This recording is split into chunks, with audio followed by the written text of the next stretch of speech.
John Anik and Kenny Florian podcast. John Anik and Kenny Florian. I f***ing love them. I can't get enough of them. Let's hear that Boston next. Big jab there from Duffy, and Frank Mir is hurt now. Down goes Duffy, out cold. Frank Mir does it again. Rock'em sock'em robots here. Oh my goodness. Hyperbole. There are a couple of absolutely self-involved bullshit artists. Here are your hosts, John Anik and Kenny Florian.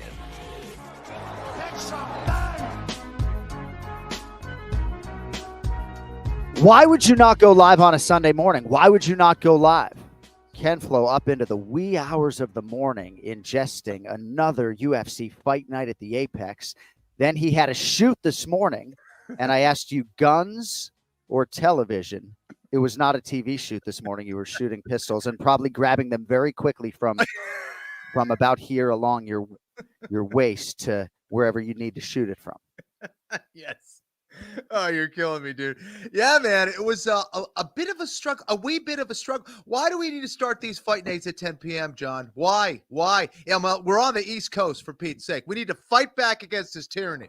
Well, I don't subject myself to it live necessarily, right? I lean into the sleep at my advanced age. And you know I can't levy any complaints on fight time when we have a lot of Aussies and Europeans that devote their lives to this whole exercise. I can speak to it as somebody who worked graveyard shifts at ESPN and who has worked through the night repeatedly professionally, what it is like. And I don't know what I would do if I was a UFC fan living in England, as an example. And we did not intend to lead the show with this. Great to have everybody with us, by the way. Sunday, August 25, 2024. It's episode 507 of the Anik Florian podcast. I think what I would do, and I probably shouldn't admit this live, but if I lived in England, bro, like you pay for it the whole fucking work week, right? That's why, like, when you say, 10 p.m. Eastern main card, I guarantee you some of these Brits are like, fuck you. Yeah, right. Exactly. So, not to mention, I'm sure alcohol was involved in that equation as well. Yeah, well, and Code Blues writing in the chat here, if you work night shifts, maybe it works well with your schedule. There are a lot of different things, right? When I was working at ESPN and then coming back to my hotel room and watching Eddie Alvarez and Dream and Sengoku in the middle of the night, it felt like everything was working for me. I don't know that I was all that happy at that stage of my life, but that's what I was doing. But I guess if I was a fan in England, I would shave off probably 10 UFC fight nights and probably devote myself to the 30 best shows, certainly the pay-per-views. But you'd almost have to use your paid time off, if that's what they call it, fucking PTO or whatever it is, to take those Mondays off if you were going to watch a fight night. And the Aussies, it's a whole different story. It's a long-winded way of saying we respect this fan base a tremendous amount. Dude. Part of the reason we're live here, we're not just live for Big Ron Pellegrino, who gets impatient waiting for the fucking program. By the way, in terms of the F word that I have now dropped so many different times. So my mother, and this is a tweet this morning. My mother has implored me to stop using the F word as my chief verbal crutch on the Anik Florian podcast. In any event, we're going live today at 11:15 a.m. Eastern. So she doesn't like it. She wants me to clean it up. And in the context of it being a verbal crutch, it feels like I should clean it up. And so somebody wrote back to that tweet. This is Aaron Magro on X, Kenny. Okay. It's off-putting, to be honest. It's lazy vernacular from such a great orator such as yourself. I'd be remiss with silence if I didn't concur with maternal advice that's had the long-standing sentiment of mother knows best firmly attached to it, right? And at 46, I'm like leaning into my mom, and she's right. Spend more time with the mom. But it's less me if I shave that word out. So I don't know where you stand on that, but it's very much like I said, it's very much in our Boston culture. Like we grew up just kind of like everyone swearing every other word. So it's. But you check it on the program.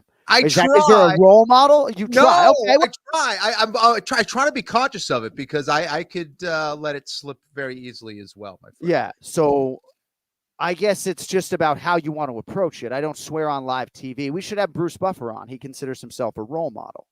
But I do these Q&As in Australia, and they ask me to drop the C word, which I won't even do on the Anik Florian podcast because culturally to them, it just means you're a good egg if you're a sick effing C. Yeah. And they asked me to do it, and in front of 2,000 people, I will oblige. But I won't do it here. Headlines is brought to you by Cuervo. Now's a good time to enjoy the tequila that invented tequila. I have been drinking more these days. I've been drinking more Cuervo, and it really is good. It really has opened my eyes to the tequila that invented tequila. Excuse me. So a lot of different directions in which we can go, Kenny. I want to talk a little bit about UFC 306. And it seems as though there was some added promotional element to UFC 306 and not Riyadh Season presents Noche UFC on the broadcast. I kept hearing Fitzy bang that 306. So Sean O'Malley went on Michael Bisping's Believe You Me podcast, and I think sort of feels like Sphere is being promoted more than he is. So it's a tremendous fight. It's nearly upon us. It's the biggest fight that is on our immediate horizon with respect to Gilbert Burns and Sean Brady. So off the top, before we get into Caio Borralho and Ray Longo and Damon Jackson and everything else, I wanted to get your thoughts on Sean O'Malley, Merab Dvalishvili, a few weeks away. I love the fight primarily because we have two men in their respective disciplines of striking and grappling that are on the top, that are at the top of their game in their respective divisions. And I think that, you have Merab, who is this menacing marauder of a grappler, and Henry Cejudo himself, an Olympic gold medalist in freestyle wrestling, could not solve the puzzle nor stop Merab from doing what he does best, which is take guys down and maul them with pressure and ground and pound. And then on the other side of the spectrum, we have Sean O'Malley, who is, I think, the most potent striker at 135 pounds right now, certainly has proven it at the highest level. And you have a very tall, rangy striker and a very short and stocky grappler. So everything about them is very different, right? Even from the flash to the non-flash, to the way that they talk, to the way that they don't talk. Everything is different. Everything is complete opposites. And I think both guys have a great chance of winning this fight. And I'm not exactly sure which way I'm going to go. I might be leaning towards Merab Dvalishvili right now, just because no one has really figured him out. But I guarantee you that if O'Malley catches him, especially if he catches him early, because we've seen Merab vulnerable early in fights, that's where he can win this fight. He lands, he knocks you out, period. So it is fascinating for a variety of reasons. Is Merab more likely to win by knockout or submission if he doesn't get it done on points? I would say maybe neither. I would say probably, some kind of, I don't Say know. no more. Yeah. Say no more. You answered the question for me. Most people overwhelmingly believe if Merab wins this fight, it's going to have to be the long game. And if you believe in a lot of the work that Sean O'Malley has been doing, getting better, Brandon Harris, breathing, strength and conditioning, I don't hate Sean O'Malley in a long game type of fight. Now, as far as the betting odds are concerned, and perhaps sharp money has moved this, right? I have to be a little bit careful as a play-by-play announcer to lean too far into this, right? Because then people can lean into what I say. But privately, they're going to do anyway, by the way. Anyway, they're going to do anyway. Yeah, I mean, I want to be a matchmaker if you want to read the headlines, right? So, But Sean O'Malley at one point in time at open or so was like plus 164. Yeah. And Corey Sandhagen, fellow bantamweight contender, take it from him, not me. He just felt like it would be very surprising, and he uttered as much on these airwaves, if Merab was able to dominate Sean. And he was very surprised to see Merab as some 2-1 favorite. Now, maybe that's the direction in which you lean here as we sit here live August 25th.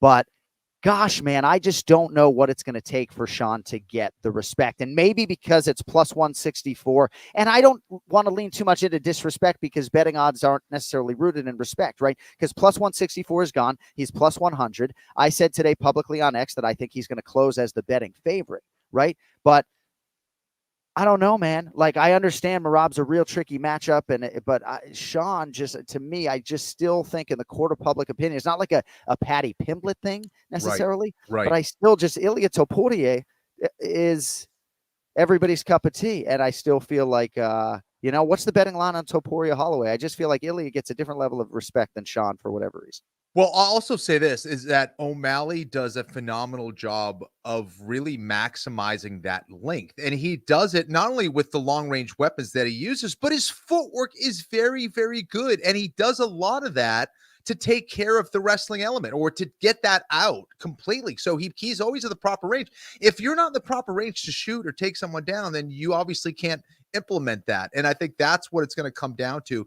O'Malley, I thought, did a great job against Aljo for the majority of that fight, what we saw.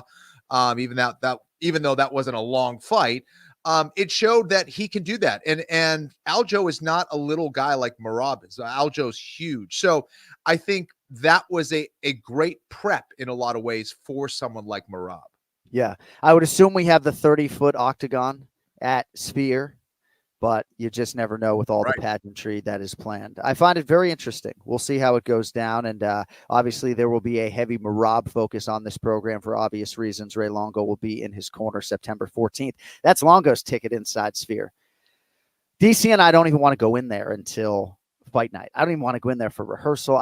We have like an expansive rehearsal in terms of, I can't peel back the curtain too much, but in terms of this tribute to Mexican combat sports, we're going to spend a huge chunk of time Friday rehearsing. That's cool. It's going to be a show. Like it's going to be a proper show. Yeah, that's awesome. Well, and we have 10 fights, which is amazing, right? Ooh. Not 14, not 15, not 13, not 12, not 11. And producer Zach Candido tells me, sorry if Zach, this is off the record, but like if we lose a fight, like I don't think we're adding one. So we could be with 9. That's 18 athletes. I could prep 18 athletes in 18 hours if I have to. All right, so Alex Pereira and his ability to move back down to 185 pounds. Now, certainly Mornay Visser and the middleweight champion, Dricus du Plessis, would love to move up to 205 pounds, even though they're not at all there yet. I mean, Alex Pereira is just getting started, relatively speaking, with his light heavyweight reign. But far be it from me to put it past Poatan. I know Sean Strickland suggests that he can't make the weight. If I could get a betting line on Pereira making the weight, bro, at 85, I would stack. I just believe in his discipline. I believe in everything about the guy. And I believe if he has an appetite to move down to middleweight, then that's exactly what he will do after he takes care of whatever business he needs to attend to first. See, I agree with you that he would make the weight. It's not his ideal weight. I think for Pereira, he would probably try to make whoever it is go up to 205. And again, money talks, so that could change. But I think we're seeing Poatan at his full potential now because he doesn't have to make that death-defying cut. Like it's brutal. And again, maybe he will. He's got the mentality. He's got the discipline. He's got the hunger. I just think that his best game is at 205, and he will most likely try to force Dricus up. But who knows? Who knows? So here's the thing. If it was the Anik Florian Fighting Championship, Alex Pereira would be fighting Magomed Ankalaev in Salt Lake City, Utah. Yeah. Right? Now, Khalil Roundtree Jr., far more my friend than Magomed Ankalaev. But if you and I were running things, it would be Ankalaev and Pereira at altitude in Salt Lake City. Yeah. So Chael Sonnen says Khalil Roundtree Jr. is going to walk through Alex Pereira. Now, that is certainly one end of the spectrum on the opinion front. But Alex Pereira is minus 455 against Khalil Roundtree Jr., and most suggest, some would even post some sort of odd, that he would be the underdog against Magomed Ankalaev. So what do you have for us on that part of the Pereira equation?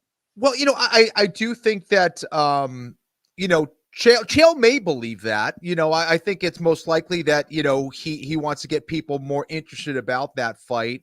Correct. But I do think that Khalil Roundtree has a special kind of power and speed that everybody in that division must respect.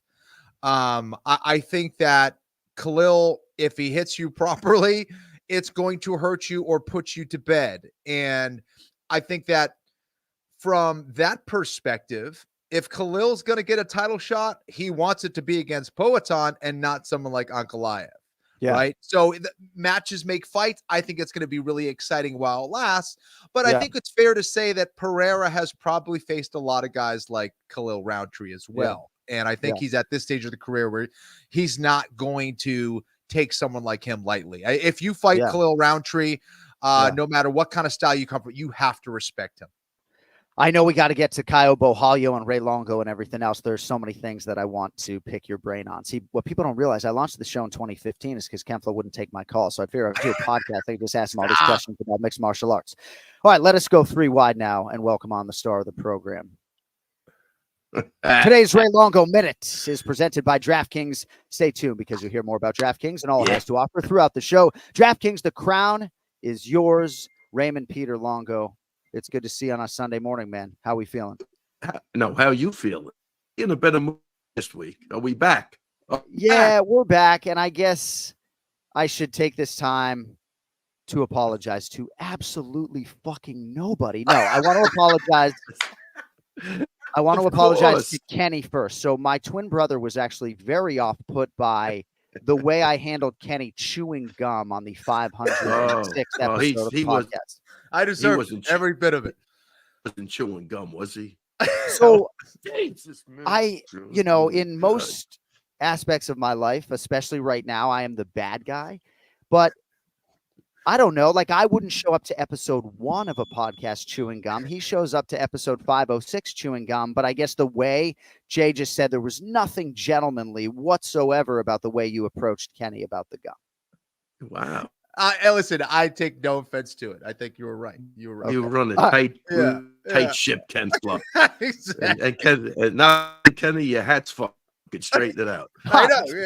Thank you, Ray. Thank you, Ray. You're welcome. Well, Thank you. Ray, it's great to see you. I know you would not chew gum on this program, and I certainly apologize for any tone I took with you as well last week. But I know if anybody can take it, it's you. Come on. People want this is of what course. we need. Right. What do you want to agree on? I agree. By the way, we might need you to straighten out your internet and refresh your browser because Ken Flo and I are firing on all cylinders, and then you come in here all blurry, ruining everything. Ray looks like he's talking to us from an 80s video game. What's going on? He's all pixelated. So I really do want to ask him about the whole F word thing because I have censored myself now twice, and you didn't even notice, Kenny. Yes. Bye, Ray. Bye. Good. I can get back to all these hot button issues that I wanted to talk to Kenny Florian about. So we'll see what happens with Khalil Roundtree Jr. It's not as though he isn't deserving of the opportunity. I was doing a Q&A in Perth, and Yuri Prochazka sort of wondered aloud in the moment, like, how did we arrive at Khalil Roundtree Jr.? And I think for Yuri, as the former champion with maybe a #1 ranking, he's had a lot of opportunities, but I think it is hard for the Ankalaevs and Jamal Hills of the world to sort of wrap their head around this opportunity. Raymond, how we doing? With this or no? Yeah, it's starting to look better by the minute. I mean, do you see how tan, right? Like, this guy's got thick skin. He can take my criticism. Do you see that 100%. unbelievable tan? I don't even think it was criticism. Yeah, that's probably the wrong word. Yeah. A tantrum. Well, we have a lot of things to get to. Let's do it. Temper tantrum wasn't a temper tantrum. So, hey, we do have a few things. Yeah. Just say thank you for something. And then I say thank you. I know you. Thanks for shouting out the Cooter again. The Q&A. I mean, you're really just a good-hearted soul. You really are. Thank you. I just want to throw that in there. Thank you. So you could beat on the wine when you stick up the guys. I take it. I know it wasn't, but you know what I'm saying. Thank you very much for that. It was nice. And you know those things, but you do. That's what makes you a John Anik. And what is the way he puts sentences together? Fascinating to me. Very, my man. Proud of this guy. I love you for saying that. I appreciate that. We're gonna need you to switch to your cellular telephone. Wow. Okay, we texted you the link, right? So switch to your phone. We're live. You're kind of sabotaging the show with your connection. So we're going to go 2 wide, say goodbye to Raymond. Essentially what he was saying, Ken Flo, is that I keep getting asked about this matchmaker thing. So I'm doing the Q&A in Perth, and I was asked about the matchmaker thing. And I said, no, I have the job I want as a commentator, but if I was the matchmaker, I would certainly sign Pumi Nakuda first order of business. And he was just thanking me through that terrible connection for putting Pumi over. And right, even though sort of I cannot be always so nice to Ray, I'm always putting over the athletes, and I appreciate him saying that very much. And now order has been restored. I mean, can we not line this guy up in the back before we take advantage of people's time any further? Like, Kenny, I'm really censoring myself when it comes to the F word, especially as we try to get Ray. I know you are. So, Ray, can you hear me, bro? Yeah, I can hear you, buddy. Yeah, see, this is why you got to be very careful going live, ladies and gentlemen. See, oh, why do you go live to tape? Why do you can it for 10 hours? Because we don't like you guys to have to deal with this. So, Ray, my mother is having a really hard time with my usage of the F word on this program. I love my mother, but she always had a problem with me. Yeah, word. I mean, she did have a problem or didn't? Oh, well, yeah. Cody, I'm not going to deal with this much longer. I love everyone in this room, but I'll give it another 30 seconds. Evidently, the Longo girls maybe just take over the Wi-Fi on a Sunday. We're not exactly sure what is going on. What is going on? You guys to me. I can't believe it. All right, well, let's talk about Caio Borralho. Can we do that? Yeah, let's do it. What a great fight. What an absolutely great fight this was. And just buckets of respect for Jared Cannonier in defeat. There are a lot of different angles on this, but Raymond, I guess before you pass the baton to Ken Flo, the budding middleweight contender, the Fighting Nerds, Caio Borralho, what'd you make of his performance in winning that main event by unanimous decision? Well, first off, Fighting Nerds, whatever they're doing, man, it's working. They are on. They fight. I don't think they get enough credit. The performances that putting on, but yeah, what a great fight! What a great. And I'll tell you, Cannonier at 40 was still throwing, and this kid was able to take it and stay and get it and get it, man. So yeah, I thought it was a great. I think it was a big fight for him to go to the next level. You know what I mean? Like it was great action. Like again, Cannonier, who was going to win that fight, is kind of the times and going in. I don't know what cards were. I guess they were. He was up 3. You weren't really sure, but he starched a guy that was pretty good. I thought it was a great fight. Not even a fight. It's just a great progression for where this kid's at. He's ready to go. So he deserves a big fight. Yeah, Kenny, just a lot of loud strikes on both sides, right? I felt like a very soft individual watching just all the violence, just a great main event. And, I think for Borralho, obviously his face is shut, but I think it's a hugely useful experience as well moving forward. This was his initiation into being labeled elite, in my opinion. Yeah. Not only the fact that he beat someone like Jared Cannonier, but the way it went down. Now, I don't agree with the judges' scorecards. The way I had it, it was 2-2 heading into the 5th. Yeah.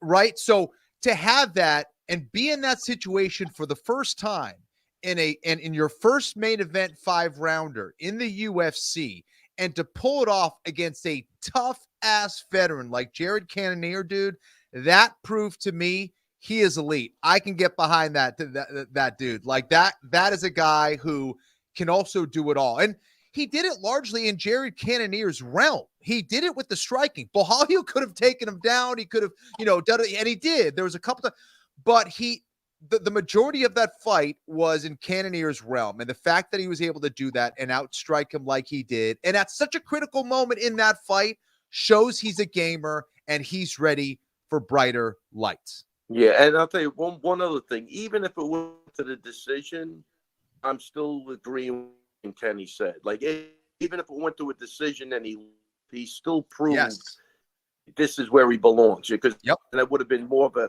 judge's error. I'm saying, like, it might have been close, and it could have. Who knows what happens with the?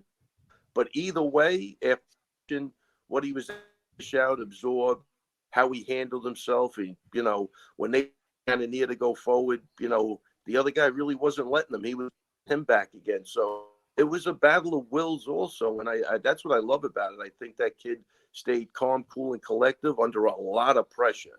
Because, like John, you said, you could hear those punches. By his head. Those are heavy shots, man. Cannonier, it's hard. So Cannonier came to fight Kenny, right? This is a 40-year-old man who is cut from a rock, who made a quick turn to try to redirect this thing back to the title right after the loss recently in Louisville to Nasruddin Imavov, Louisville, I should say. So I just have so much respect for him in defeat, and it was very much competitive until the end, you know? Yeah. So in terms of Caio Borralho's future, Kenny, I mean, I like the call out. I love his ability to speak on a microphone in his second language, right? I don't think you need to waste your time calling out a contender type, especially given this middleweight pecking order right now. But man, it's like this guy's competitive, I feel like, against all these elite middleweights. I mean, you talked about sort of the fraternity initiation nature of it. I mean, how do you handicap him moving forward against some of these divisional elites? I mean, he's certainly top 5, probably top 3 now at this standpoint. I think that the middleweight division of the UFC has never been better. This is the most competitive it has ever been. Borralho just added some more interest to that division for me. And I don't think it gets the attention that it deserves, to be honest. Like it should. And I know we just had a great middleweight fight between Dricus and Izzy, but there's other very good fighters in that division who could test for that belt. And Borralho made things more interesting. I think he's a guy that people can get behind. What was most impressive to me is when they did the face-off in the cage, I couldn't believe how big Borralho is. Like his head, his neck, his shoulders, his form. How the hell is he bigger than Cannonier, who used to fight at heavyweight, dude? Like, I know Cannonier wasn't a huge heavyweight, but my goodness, Borralho is a monster in that division. Yeah, he looks massive. Yeah, great point. I totally agree. I feel like if I survive 1 minute, and I'm talking straight fatality, right? Like when you talk about his size and just like his feet, I think about like if this dude was just kicking me in the head for a minute, if you just lock me in a steel cage with this guy for like 60 seconds and he can just unload head kicks, get my cremation chamber ready. Yeah. Yeah, his cardio. Head looked like a damn mini refrigerator. Like it was crazy. 100%, bro. Same page. Yeah. So, Ray, in the nature of time, I have a few other things that I want to get into. You know, sometimes I wonder, do we talk Gerald Meerschaert doing it again, or do we talk Tabitha Ricci moving to 6-2, or do we talk your former pupil Dennis Bazookia, because I have Marab stuff as well. So I don't know what you want to talk about, but I'm very sensitive to the star of the show. So I'll let you No, go wherever your heart leads you.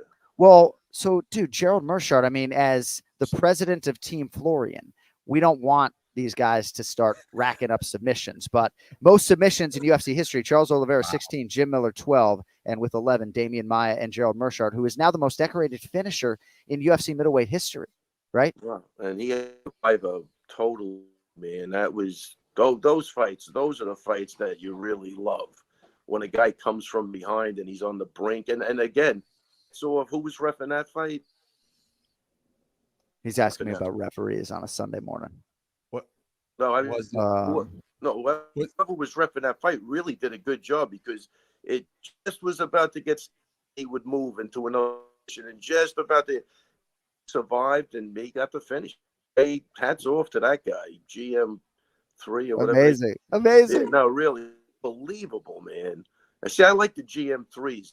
Easy. You could remember Kylo.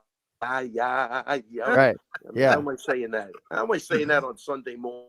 Well, through your connection, it sounds fabulous. Ken Flo, another name that always gets butchered is Gerald Meerschaert. There's two sides of this. There's the Edmund Shabazian side of this as well. And you do see at the highest level guys who don't force finishes ever. And not to be suggestive that he was doing that, but there's just a whole fight management thing. And I don't know that he solved that just yet. Yeah, Cody Barrow saying it was Mark Smith. Mark Smith is a phenomenal referee. Sorry, yeah, classic guy. Yeah, very, very good. Listen, I think both played a part in this, right? First of all, Meerschaert wouldn't be able to get the finish if he didn't have the submission skills and experience, right? So there's no question about that. He came to fight. He could have checked out of that fight a lot earlier. He did not. That's a tough SOB. But you kind of have to question Edmund Shabazian's decision-making in that fight as well, where, he both when he had the opportunity to finish, didn't. And then at certain points when he needed to kind of like avoid engagement, he didn't. Like, he kept coming forward when he shouldn't. So I don't know. It must have been very frustrating, or I would have been very frustrated if I was the coach in that role, because he is so talented. Shabazian is a very talented fighter, but some of the decisions he makes in real time can be very frustrating to watch. And Mershart, if you give him an opportunity, he's going to take it home with him. And that's exactly what he did. Showed what kind of fighter he is, showed the heart that he has, because I think a lot of lesser fighters would have probably folded to the pressure and the striking of Shabazian. So that was awesome, man. And we talked about this. I mean, Mershart was absolutely capable of doing this, and he pulled it off. Yeah.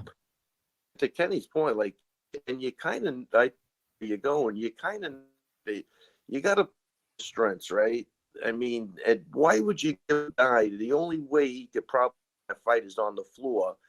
There were times you could have probably backed there and stood up. It's just, you see it over and over again. Maybe because the heat of the moment, they just get lost in. Yeah. But as a coach, or when you're coaching on the outside, it gets chaos because most of the times you just stand up, and some guys respond, guys don't. But he's going to have to figure that out. Right. What's a little frustrating, I'm not trying to, crap on Shabazian, because I do like him as a fighter. He's got so much potential. That's what makes it so frustrating. If he didn't have the talent, it's like, okay, well, he just didn't.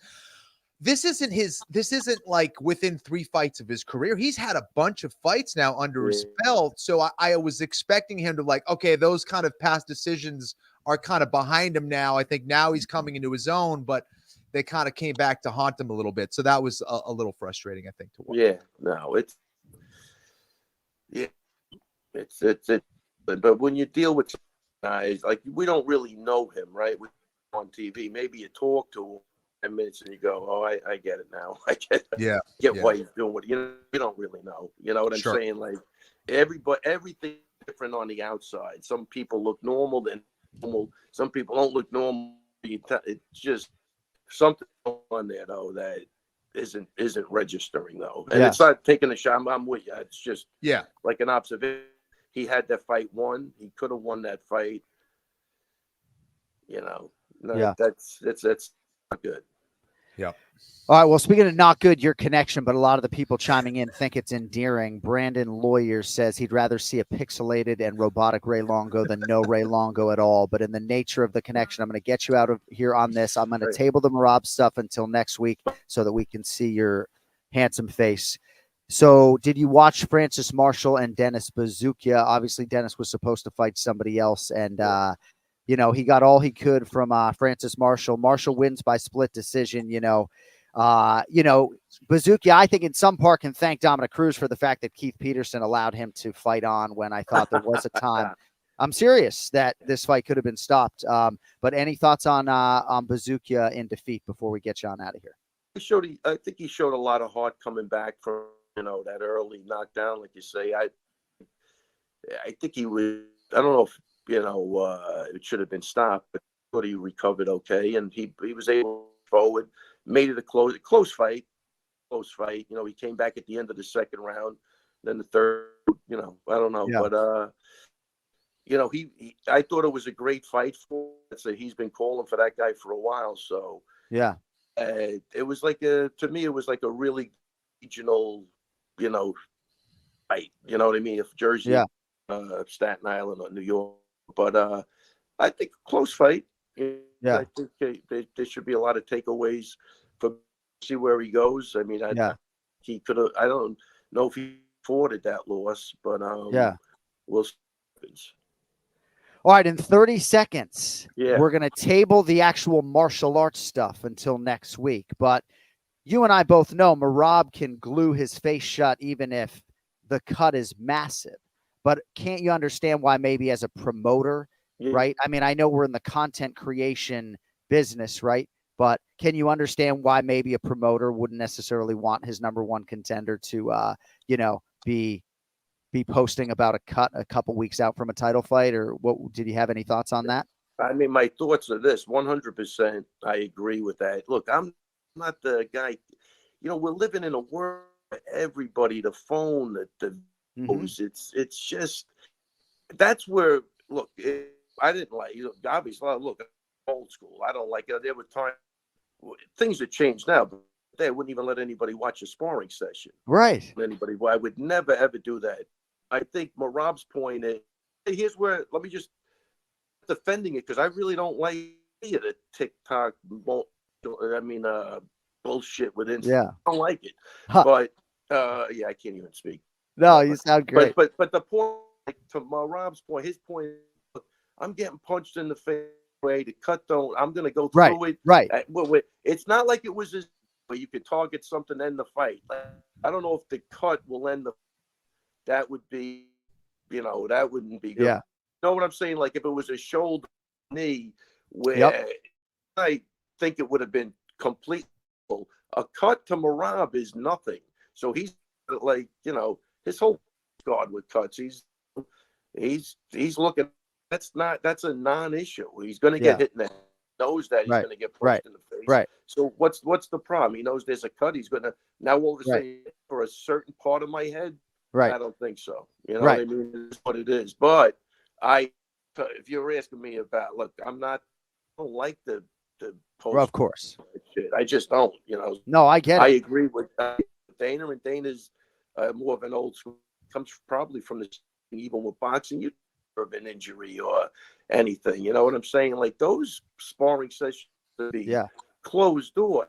Guys walking around, you don't even know. You know how many times I had to from videotape and sparring? Like it's like you got to be an idiot, It's the world we're living in. Yeah, that's all they do. So it's like almost, it's like a habit. You know what I mean? We're in a habit, and you've seen that guy. He jumps into a lake, frozen. He's slices got the his head open. his head, his bones busting out of his, hopping into the minute. That's what he does. No, he's out of his mind, right? He is crazy. Truly one of one, and that's why I actually think I say content creation, and yet for Marab Kenny, it's almost like this is just who he is. Like, as long as he can pass the medical, right, and his fibula isn't in two pieces, Ray, we got to let you go. We love you. The Ray Longo Minute is a central part of this program, but I cannot take your connection any longer. So have a great rest of your Sunday, and we'll figure it out for Labor Day. You guys sound great. You're saying I don't sound good on the other end. Kenny? Breaking up. You're breaking up. Yeah. Have a great day and a better evening. All right. Love you guys. Take it Ray easy. Longo, love you, Ray. Sorry. Every week here on the Anik Florian podcast, Cody writes in our private chat, Ray complaining about kids these days as his Wi-Fi fails. Is Ray Longo Minute. Hopefully we could do a deep dive as to phenomenal that Sunday sabotage. Kenny, in terms of the cut, though, right? Marab truly is one of one. He is not. His Instagram's so fucking good, it doesn't even matter. He's not trying desperately to, attention monger. Right. But it's just, I can understand why for Dana, there's just no need for that to be part of the narrative. And again, here are you and me talking about that instead of the martial arts. Yeah, well, I agree. I think that Marab is authentic. That's just who he is. I don't think he's trying to gain any attention there. I think he's just kind of posting it as funny. Like, the dude is a juggernaut. He doesn't care. He's going to fight no matter what.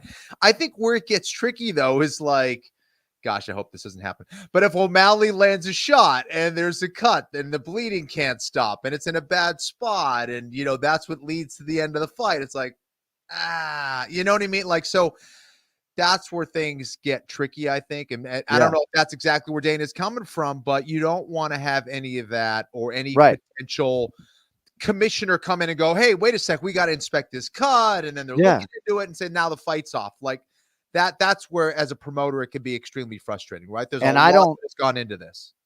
I don't think there's a backup. Right. Umar Nurmagomedov is going to be next, and you can be sure that they're not going to do O'Malley Nurmagomedov on short notice, and Umar's not interested in your whatever money to make weight. That is just pure speculation on my behalf. A couple other things I would like to get to. We are going to be joined by UFC featherweight Damon Jackson here in about 5 minutes. And very interested to get his thoughts on that Chepe Mariscal fight, especially just because Damon had posted about how good a place he was in going into that particular competition. The weight miss, there's just a lot that I want to unpack there. But Michael Morales fought on the main card this weekend, and I would take issue with some sort of broadcast headline that maybe was derived from UFC.com, maybe that Michael Morales is under the radar. Those who know, right? And he did to Neil Magny what a lot of people have been unable to do, not just try to take Neil's ranking as maybe our friend Phil Rowe and others weren't able to do, but to take it emphatically and to announce yourself unequivocally as a bona fide member of the welterweight top 15. Those numbers are hard to attain at 55 and 70. And Ecuador's Michael Morales has a number, and the betting line is but one lens, but I don't think a lot of people are surprised. This dude's almost minus 1,000, and needless to say, he held serve. Yeah, he sure did. And he did it. I thought he was in control in the striking, but then Magny swung things in his favor when he was working on a back take there from the standing position up against the cage. And very few people can kind of dynamically turn a situation where it wasn't going great. It wasn't terrible, but he wasn't very effective there. Magny has such a knack for being able to slow the game down and making you kind of look bad at times. And that's what he was kind of doing against Morales. And then all of a sudden, Morales out of nowhere, flips the script and lands that, spinning elbow or forearm to the back of the head of Magny, and the fight changed in an instant. Like, that's how powerful, quick, and athletic this kid is. And that is something that is always going to serve him very well as he starts to face more elite fighters now. So I think Morales proved who he is. Getting by Magny is no small feat. And just look good, man. Continues to evolve, and I think continues to look better. Still needs to improve his grappling, no question about that. But as a striker, he's got a gift for sure. All right, we congratulate the new Ultimate Fighter winners, Ryan Loder and Myron Santos. I believe Myron Santos might actually join us live on the Anik and Florian podcast this Wednesday. What a knockout that was. Kenny, I want to get your thoughts on Baby Shark, Tabitha Ricci over Angela Hill. Unanimous decision, 29-28 times 3. That is the way I had it as well. You were very convicted on Tabitha in part because you really needed a swing type of fight, and you felt like this one could be. And largely a lot of what you said in terms of the analysis and the fast start and the pressure dovetailed right into the fight. So what do you have for us on Ricci making you look pretty smart over the weekend?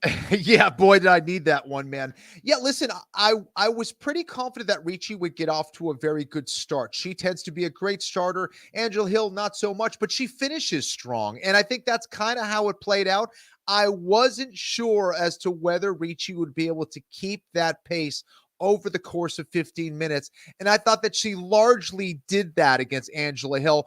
I might give that third round to Angela Hill. However, she was able to be effective nonetheless and keep that pace. And that's what was most impressive. And I think these are the kind of fights that are going to take her to the next level, give her that confidence, and be able to face another elite competitor and perform very well. Angela Hill is so tough and so experienced. And the fact that she was able to pull it off in a variety of modalities in mixed martial arts was really impressive, whether it was the striking, the pressure, the inside game, the takedown game. To do that against someone like Angela Hill is extremely impressive. Yeah. This was a very big win for Ricci. I agree. 6-2 in the UFC, and so much respect as I do for all these athletes, but for Angela Hill in defeat. But for Tabitha Ricci, I just think Mick Maynard and the UFC brass deserve a lot of credit for the way they are building certain fighters. And she's a good example. She's had some tough tests, hasn't passed all of them. She is now going to go to Thailand and continue to evolve and train. And I just think she's a particularly good case study when it comes to career development and taking the right challenges to test you in all the different disciplines. And this was a hard test. That Angela Hill test is a motherfucker to pass. Yeah. And I thought she passed it with flying colors, to your point. Live YouTube poll, should John continue swearing on the program? 82% yes and climbing. So I am going to figure out exactly how to approach the cussing on the program, if I'm being truthful, but I can't tell you how much I've censored myself in the last 15 minutes, and maybe that means it is a verbal crutch more than anything else. I want to get to the PFL heavyweights if I could before we're joined by Damon Jackson, because I can count on half one hand how many times Kenny has texted me out of the blue about a PFL fight. I say that with all due respect, but I'm a man of veracity. That's just the fucking truth. Renan Fajeda versus Francis Ngannou. Yeah. Renan Fajeda versus Francis Ngannou. This big man that Francis Ngannou is fighting is not just big. He's very skilled. He's very confident. I don't know what the betting line is. Perhaps Cody can chase that. But as we, get down on our knees and pray that John Jones fights in November against either Stipe Miocic or Tom Aspinall, we just want to see him make that walk, ideally coming out to pose Angry Johnny. Potentially, we have a huge heavyweight fight beforehand. And I can't think of an MMA heavyweight fight outside the UFC that has had me this excited in a while. Maybe not since the days of Fedor Emelianenko. Am I missing one big one recently, Kenny? I don't know. But, dude, Renan Fajeda, he's live, is he not? I mean, I think he's got a great chance to win. What do you have for us on that? Now, listen, I've been saying this for a long time, especially against another striker. Where Fajeda has struggled in the past has been against high-pressure fighters who can take him down and control him. Why? Because the dude is 6'9" and he moves like a damn cat. Like he can do a backflip off of one leg. That's how explosive he is, and land it, right?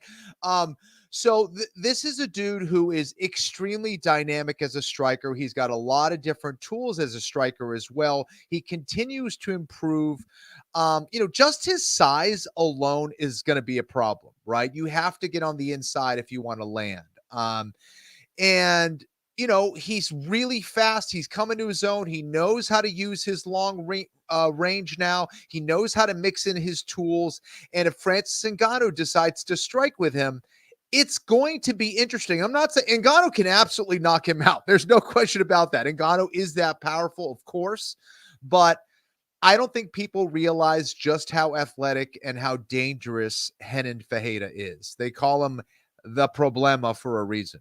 Yeah. Who's the comp? Who is the MMA comp to Fajeda? I'm in such a good habit of this 1R in Brazilian Portuguese with Pereira that I now find myself struggling with Renan Fajeda. But is there a comp, right? I mean, we're not talking Stefan Struve, obviously. We're not talking Travis Brown. This is a unique problem. Exactly. No pun intended. Exactly. I've never seen someone at this size and this athletic. It's just a rarity. The only guys you can kind of equate it to would be, I guess, some kind of tall tight end, like a Gronkowski or something, like that kind of guy who's just massive and fast and athletic and mobile. Fajeda is that dude. Like, it's really, really impressive. And he's coming into his own at the right time. And this is interesting. I will say this. It was absolutely uncalled for and also savage how he was kind of bringing up Ngannou's, recent terrible loss of his son. It was like he was basically saying that him fighting him is a worse problem than his personal issues. And I mean that if you, dude, at the press conference, and I'm saying, like, not sure you want to do that against Ngannou, right? But like to play that level of mind game and bring that up, I was like, bro, like I saw some headline, but I did not. I'm just ingesting that, as you can tell, for the first time. Yes, that was rough. Yeah, I mean, largely I subscribe to Dana White's theory that, words are words and actions are actions. But yeah, geez, man. Yeah. So, yeah, I'm just very excited for this fight. And I guess part of what I have said thesis statement wise is that I just hope that it actually comes to fruition. All right, right now, promo codes Noche and Bully at johnanik.com get you 15% off of all of our designs for the Anik and Florian podcast. Also, all of Bilal Muhammad's new undisputed UFC welterweight championship merchandise is at johnanik.com. And so much went into our Noche design. This Una Dormida Mas, shout out to Joe Romero, Average Joe Art, and my twin brother, Boston Anik. Might as well change your name, Jay, at this point in time. A lot of people think his first name is Boston, like Boston Salmon, the fighter. But so much went into that Noche design. So hopefully people like that. And if you want 15% off, the promo code is Noche. Unrelated to mixed martial arts, we did have the appetizer last week, but now it is time to feast on college football. It is back, and you need not miss any of the action with DraftKings Sportsbook. Full slate of games for week 1. Week 0 is now in the can. Week 1 includes the big matchup in Atlanta between the preseason number 1 and number 16. And this is going to be DraftKings' biggest college football season to date. You can enjoy the ride, not now, but right now, all the way through the expanded playoffs. Also, for the newbies out there getting into the college football spirit, a little something special. New DraftKings customers bet $5 to get $200 in bonus bets instantly. So score big with DraftKings all college football season long. Download the DraftKings Sportsbook app right now and use code AFPOD. That's code AFPOD for new customers to get $200 in bonus bets when you bet just $5 only on DraftKings. The crown is yours. Gambling problem? Call 1-800-GAMBLER. In New York, call 877-8-HOPE-NY or text HOPE-NY. In Connecticut, help is available for problem gambling. Call 888-789-7777 or visit ccpg.org. Please play responsibly on behalf of Boot Hill Casino Resort in Kansas. 21 plus, age varies by jurisdiction. Eligibility varies by jurisdiction as well. Void in New Hampshire, Oregon, and Ontario. Bonus bets expire 168 hours after issuance. For additional terms and responsible gaming resources, see dkng.co/ftball.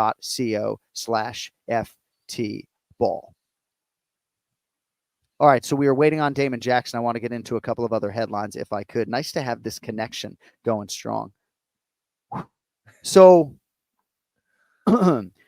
Myron Santos, I watched this knockout probably 9 times and then finally saw the slow motion to recognize that it was the left hand and not the right, because his opponent's right hand sort of came up and cloaked the strike. It was unbelievable. So much so that we're trying to book the kid here on the Anik Florian podcast Wednesday.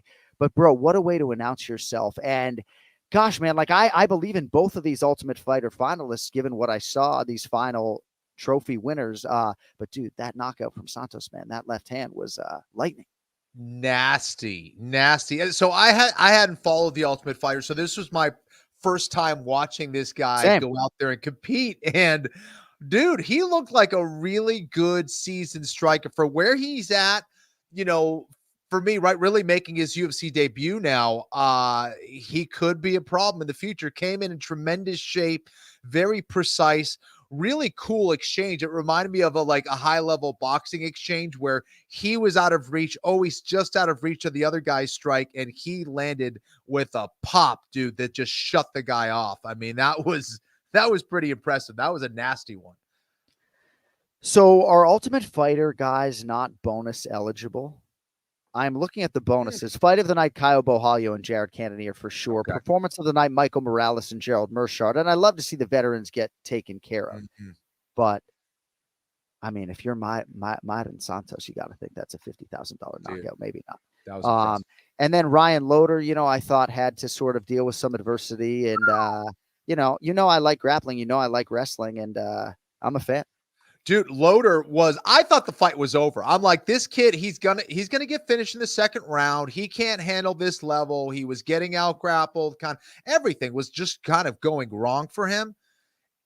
But, you know, he started off that second round and he had a different look in his eye. Like, okay, I'm awake and I need to do something about this. Won that exchange to get on top. Ended up getting it done, dude. That was really impressive. That's a dude who has heart, knows how to battle back from adversity, and to do it under the bright lights with everything at stake. That was cool, dude. And I don't know if you saw the highlight. And shout out to Zachary Reese, by the way. Like, Cody, just book Zachary Reese on the program. Honestly, I love Zachary Reese too. Like, he's a tremendous problem. I like the look. I like watching him fight.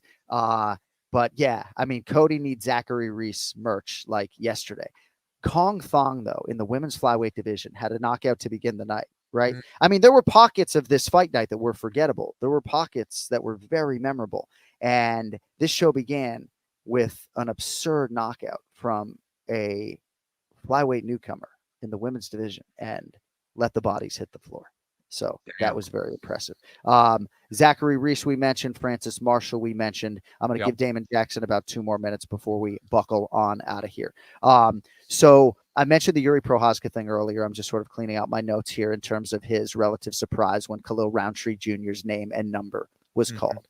And I bring it up in the context of a direct message that I got on X this weekend from somebody who plays daily fantasy on DraftKings. And there was a fight that went off the board last minute, right?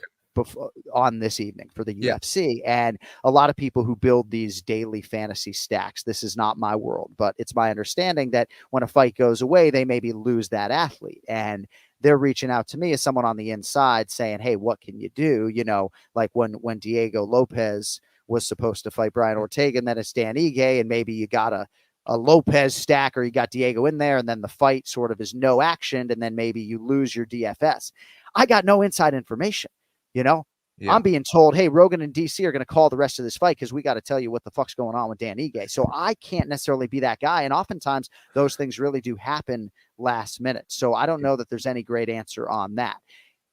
I bring it up also when it comes to Khalil Roundtree Jr. because I don't know sort of the promotional inner workings in terms of how that all comes together. I do know that maybe some people were surprised when he was fighting Jamal Hill as the co-main event on a Conor McGregor pay-per-view, but Khalil Roundtree Jr. was going to be fighting Jamal Hill for #1 contendership. So I don't know that we should be all that surprised, and he's going to bring his violence and his brand of it. Dude, absolutely. And we've talked about this so many times, again, how one opportunity could change your life. And this could be it for Roundtree. Who knows? You know what I mean? Like, again, you have to, at least as an athlete, take it like, this is my shot. And there's worse matchups for him. Pereira, listen, Pereira is not an easy fight. That is obvious, right? He's one of the best knockout artists that we've seen at 205 pounds.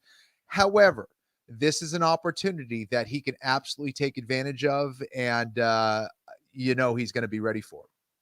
So, all right, I'll get you out of here on this. So if you had to send one guy in there, right, I like asking these questions, to beat Alex Pereira at 205 pounds, you're going to say Magomed Ankalaev, I would assume, yes? Along with the rest of the world, right? So, but if he's not available to you, for example, right?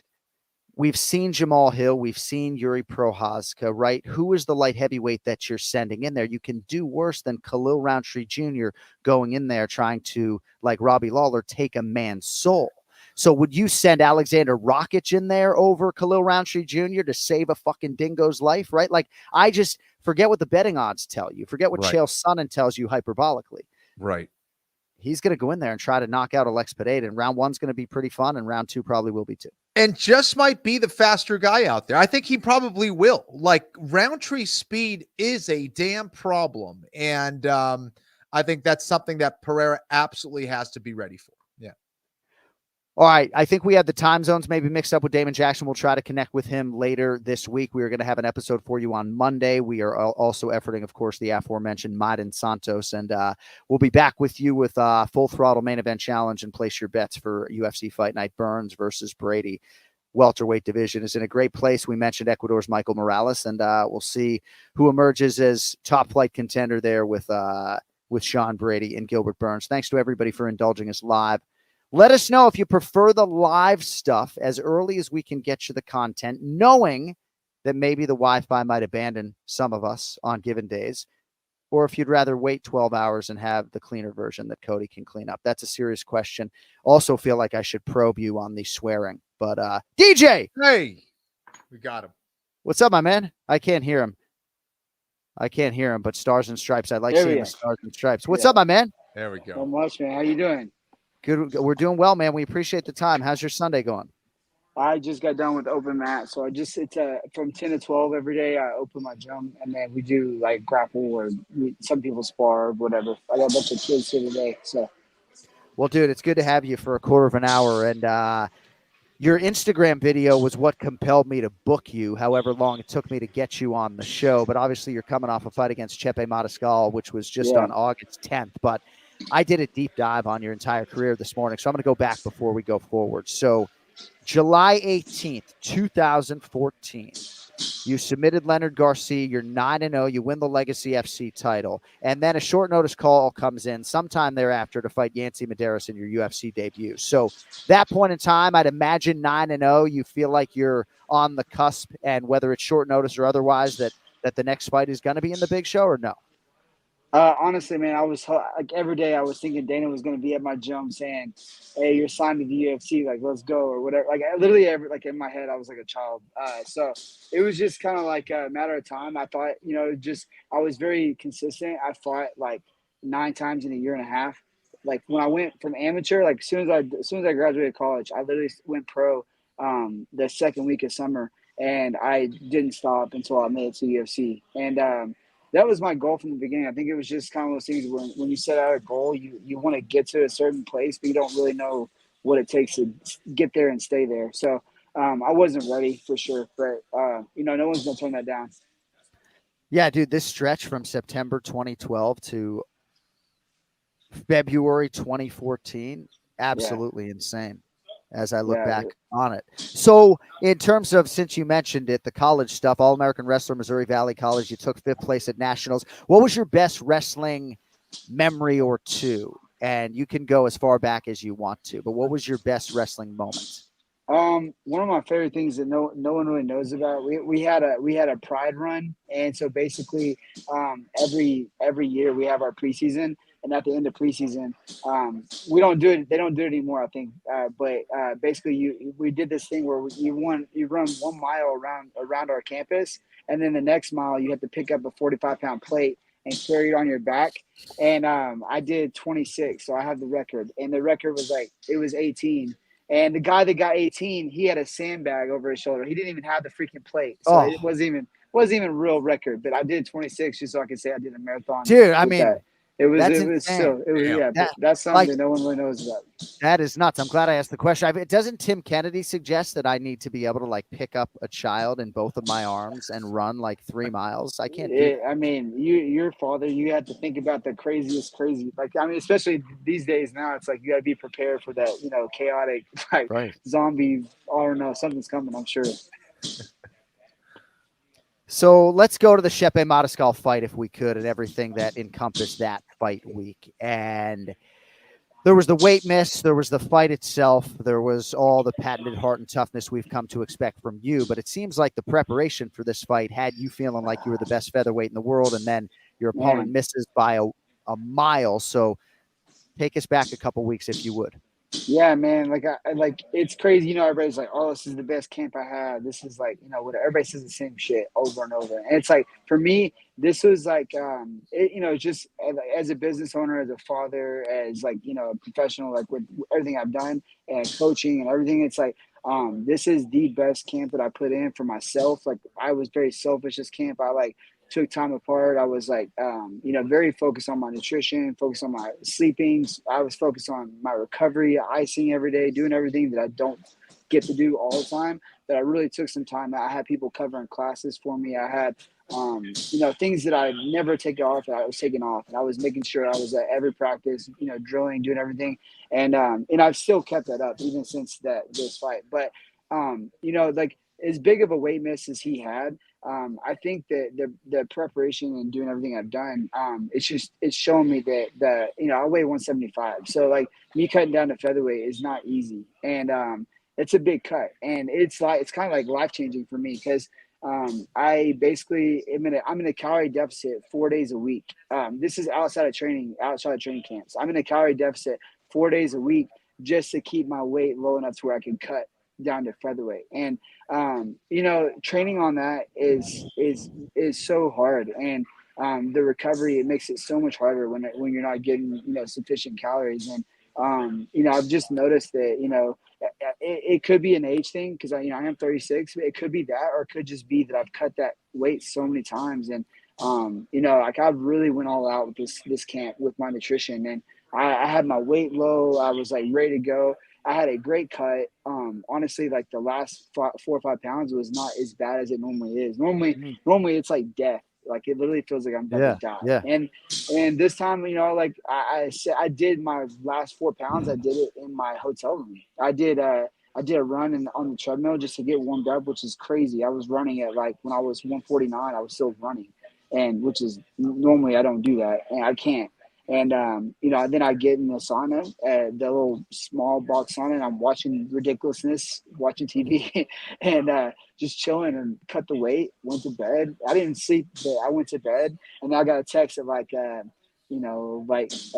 or 4 a.m. And he's like, "Hey, Jason's like, hey, Chepe's gonna miss." I'm like, "Bro, I'm already at weight. We could have did a catch weight. I would have been like golden, And he missed weight, but I think that the weight class is just not. It's not for me anymore. I can't figure out how to get down there safely. So I think it's time for me to go up to lightweight and enjoy my life a little bit. So that's my goal right now. So that was my next question, man. Whether you're going to go up to lightweight now. Bro, I'm shredded. I'm shredded, shredded at Great. 75, bro. I weigh 175. It's not like I'm a lightweight. Yes, I'm 100% lightweight. If I gain another 5 pounds, I'll be just as big as any of those guys. So, it's just frustrating because I lose my size, I lose my strength, I lose my endurance, I lose my mental focus. I do all these things just to make the weight cut, and the weight cut is like 100 times worse than the fight. I could fight every day. I do rounds every day. I spar, I wrestle, I grapple. I do everything every day. And I have energy through the roof all the time. And and I cut the weight. And I'm like, boom. Yeah. So you're at your gym right now. So did you say you were I just training? worked out. It's a 7 day a week thing for you. You're training every single day. I'll take a day off. I take a day off. It's usually like a run. And I don't, I do take days off every once in a while.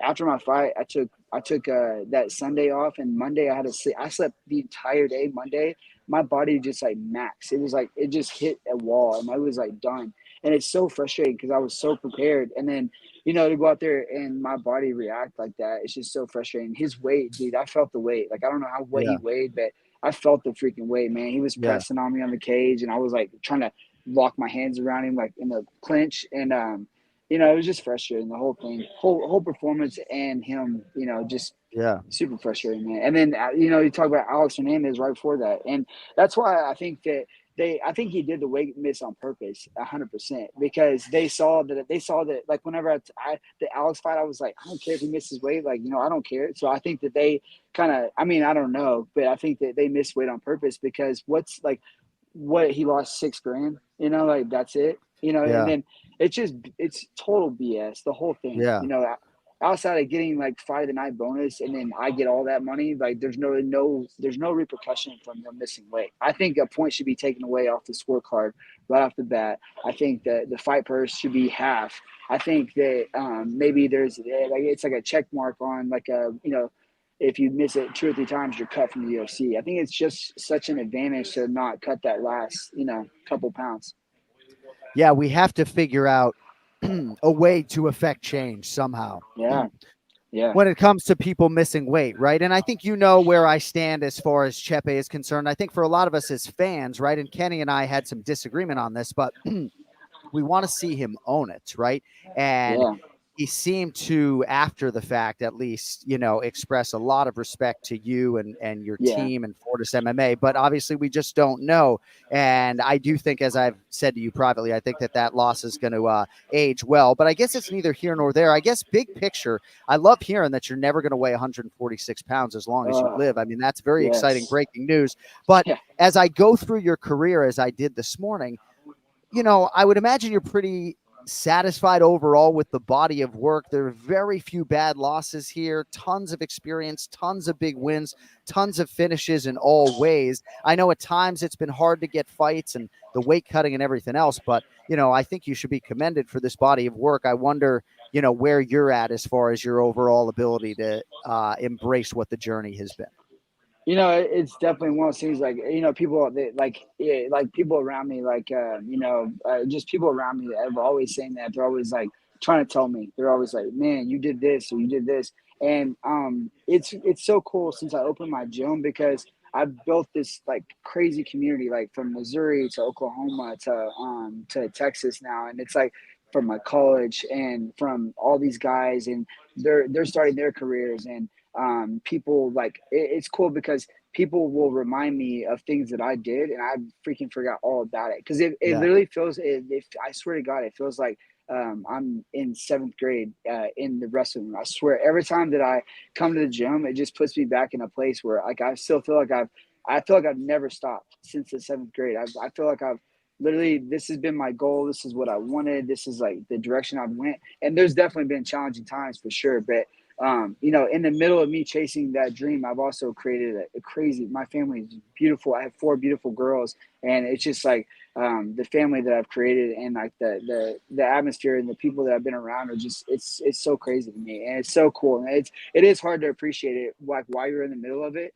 But, I like being a father, I think you have to kind of every once in a while be able to like take a step back and be like, it's just cool. It's like I just have my kids up here and they had their friends here and they're in here grappling and they're showing these other kids how to play ankle tag because they've never been in my gym before. And, but they stayed the night last night. So it's like, it's just cool to see people like these guys, these amateur fighters going out and fighting, winning fights, and then selling tickets and like getting sponsors. And like I'm teaching them stuff, and I'm like, oh, I forgot all about this. Like, with LFA, I used to sell like 27 grand of tickets every time. I had that place, so, and it was it doesn't sound like a lot, but for that venue, it was at the Bomb Factory, so it's like it only seats like 3,000 people, and I sold that place out every time. And just thinking about all the things like that, it's been a really cool journey. And, I've had some great people along with me the whole time, and they're still here. So it's like, I know I'm doing the right things. It just makes me happy. And it's just so frustrating to have a performance like that because I have a lot of people that look up to me. As far as like I've been coaching middle school wrestling since my daughter started wrestling. So like 6 years I've been coaching that in Rockwall and helping the high school a little bit. And, it's just like when I have those kids, I have my kids in my gym and I have my own kids all watching my fight. To have a performance like that is just super frustrating. And I just want to get back in there at lightweight and be happy and healthy, man. Like I've had 6 hamburgers since my fight, which is so weird because I could eat that. I could eat I could eat that every day and never gain weight. And because I stay very consistent at like 75, like 73 to 75. Yeah. So now that I could weigh like 180, that would be a good weight for me and just be, jacked. So it makes me happy to work out. I'm lifting weights. I'm hitting squat with 300 pounds and like, I'm like putting on some weight on my legs. So it's just good. No, it's time to enjoy life. We're all going to be dust in the not too distant future. We're here for a blink. And I'd imagine at some point you'll communicate to Sean Shelby and those folks that it'll be lightweight, or has that already happened? Yeah. No, I mean, it was as soon as the fight was over, Sean's like, hey, dude, I appreciate you stepping up and being a professional always, because I took the fight with Alex and him and Chepe, and he knew I didn't have to because it was such a big miss. But he was like, yeah, just whatever you need, as long as it makes sense.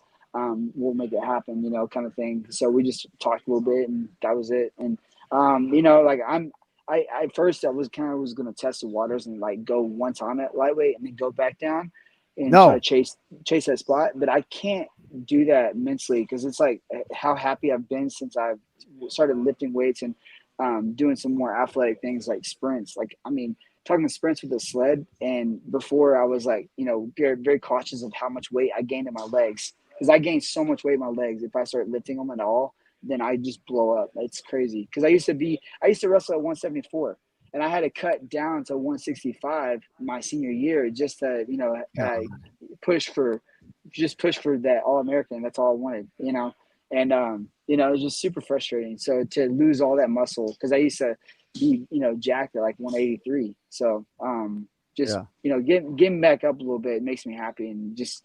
I'm going to push it hard this next few fights and then I'll wrap it up for sure. But immensely, I'm in no position to wrap it up. But I think just with everything I have going on, I think I'm going to, push out this next 3 fights with the contract, and then I'll be done.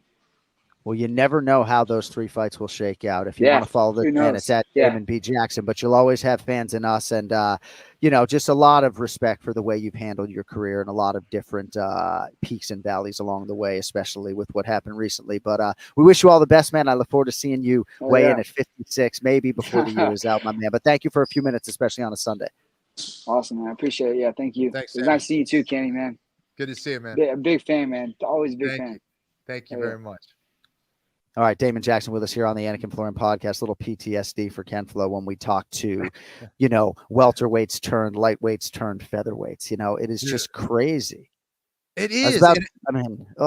Well, and it's a reminder of how hard guys like Damon Jackson work just to make the weight. Like the dude, that this is his life. That is clear.